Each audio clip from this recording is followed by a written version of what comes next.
What's going on, fellas? I've got here a 2008 Chevy Impala, and I'm using this car to point out to you the location of the important fuses for the operation of the windshield wiper and the windshield washer motor. I'm also going to talk to you about how the system is wired. So while we're here looking at the switch, the multifunction switch communicates with the body control module. And the body control module, in turn, controls some relays that are built into this fuse box assembly here. So we open this up by pulling up on the tab on either side, and the cover should come towards the front of the car. Now the relays are controlled by the body control module, and they're built into this assembly. They're not removable like some of these external relays are. These relays rely on receiving power from a few different fuses. The main fuse for the windshield wipers is this 25 amp fuse right here. So check that out. The power from this fuse goes to the windshield wiper motor. The windshield washer, that's the pump that sprays your windshield with washer fluid, that has a relay controlled by the body control module as well.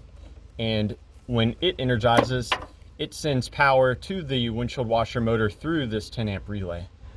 What's cool about this is you can check to see if this relay is receiving power when you're turning on the washer pump. If this fuse never receives power, even though you're hitting the switch for the washer pump, you very well may have a bad switch. On the other hand, if this fuse is receiving power, but the windshield washer fluid's not coming out, then you very well may have a bad windshield washer pump, or the wiring to it may be bad. And there's a final fuse, this 10 amp fuse. And all this does is sends power to the display. That's how the indicator lights up when you're low on washer fluid. Now, if you've checked all the fuses and they're good, and you suspect that the switch is bad, it would be helpful to have an enhanced scan tool that will allow you to communicate with the body control module. And this will enable you can actually command the body control module to power on the windshield wipers. And this will bypass the switch.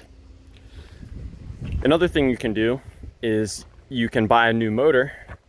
And before installing the motor, just get to where the old one is by removing the windshield wiper arms in this cowl here. You can see there's a little push pin right there.